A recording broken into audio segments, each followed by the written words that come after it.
Before launching into his successful solo career, Kenny Rogers was in a band called Kenny Rogers and the First Edition.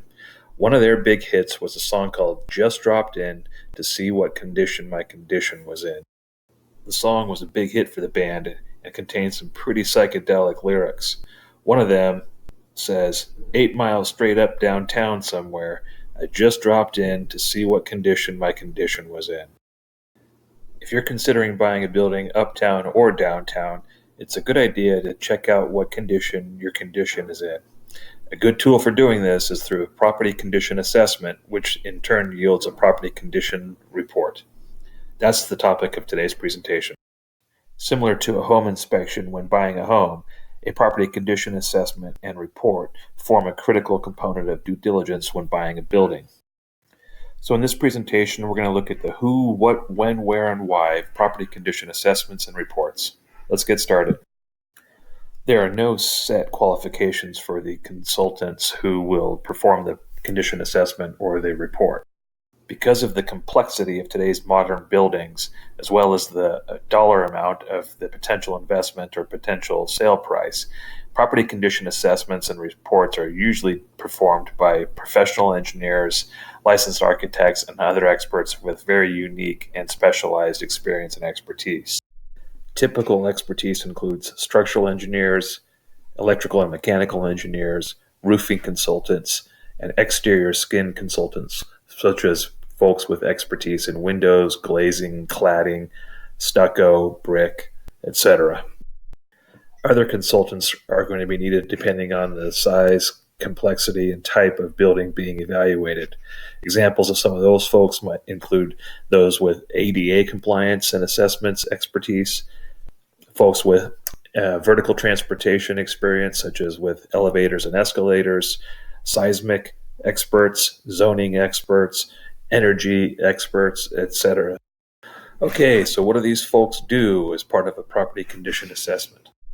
Well, one thing to keep in mind is that property condition assessments and reports are voluntary. They're an agreement between the parties to the transaction, and they aren't necessarily required by law.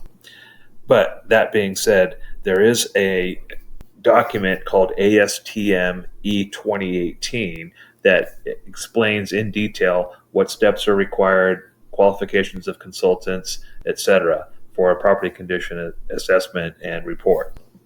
We won't go into these items in detail, but this is just an overview of what the steps are that are outlined in ASTM E2018. According to that standard, there are three main components of a property condition assessment and report. The first component is to review the existing documents pertaining to the building and conduct interviews with key people who have knowledge about the building. Documents to be reviewed include, of course, the approved set of building plans and specifications that were used to construct the building, as well as permits and inspection reports from the construction, and also any sort of maintenance records or logs that have been maintained throughout the life of the building. As-built drawings and photographs also provide a wealth of information. People who should be considered for interviews include on-site facilities directors or property managers, perhaps the architect or general contractor of the building, as well as the owner himself. The second main component of property condition assessments and reports is a walkthrough of the building. This, of course, is critical for understanding the condition of a building. The key objective of the walkthrough, of course, is to visually observe the property and therefore obtain information on the key systems and components of the building. The property site itself should be evaluated for things like the site's topography, drainage, ingress and egress, parking, utilities, and other facilities on the site itself. When it comes to evaluating the building itself, the building's structural frame and building envelope should be evaluated, along with the building's roof, plumbing and heating and mechanical systems, the vertical transportation such as elevators and escalators, electrical systems, life safety and fire prevention systems, as well as the interior elements such as the drywall, the finishes, the flooring, those types of matters.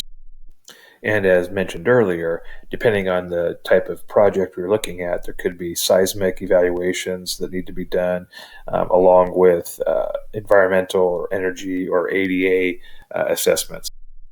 The third major component of a property condition assessment and report is a preparation of an opinion on the costs to remedy or mitigate any sort of deficiencies in the property. Architects and engineers can provide some rough numbers for these types of opinions, but a licensed contractor who's in this business can provide a much more detailed cost estimate. Okay, so that's what property condition assessments and reports are. Now let's talk about when they are done. Again, property condition assessments and reports are pretty much voluntary. It's going to be up to the parties to figure out what the timing is for when they're going to be doing these things. In fact, an owner may want to do this for himself or herself just to determine the condition of their building as they're preparing to sell sometime in the not too distant future. But in the context of commercial real estate transactions, property condition assessment reports are commonly done during the due diligence phase in a contract. Because of the amount of time it will take to gather the records and documents to review, as well as perform the walkthroughs and evaluations of the buildings and facilities themselves, the earlier that a party can get going on the property condition assessment, the better. Some thought should be given to the timing of the walkthroughs themselves.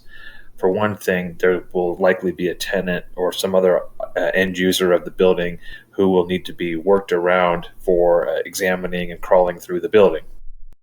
Similar concerns include not wanting to scare the employees about the potential sale of their building or business, as well as not wanting to instill fear in them that there's some sort of defect in the building that's going to somehow harm them.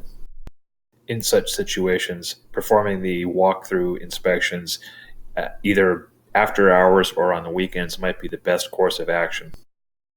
Okay, so we've dealt with the questions of who, what, and when. Now let's talk about where property condition assessments and reports are performed. As you'll recall, one of the components of the property condition assessment is to interview people with knowledge about the property, as well as to review documents about the property itself. Perhaps the owner has a lot of the documents already in their office or warehouse or maintenance rooms. The public databases might also be a good source of information about the property. For example, the county assessor or county recorder's websites might have recorded documents or public documents pertaining to the property. Lots of jurisdictions post their permits and plan review summaries online as well. So a good source of information will be the local planning and zoning or building development departments for the jurisdiction in which the property lies. And of course, for the walkthrough of the property itself, there is no substitute. It's got to be done at the property. You'll recall that there are two main areas where this is done. One is on the grounds or the site survey, and the other is on the buildings and improvements themselves. Both areas that are open to the public, as well as those that are not open to the public, should be examined. For example, walking through the lobby and the common areas will, of course, be done, but the inspector should also take a look at the fire riser room, mechanical rooms, the elevator shafts, and climb up on the roof, crawl through any sort of attic space that's easily available. Those types of areas are just as important as the public areas.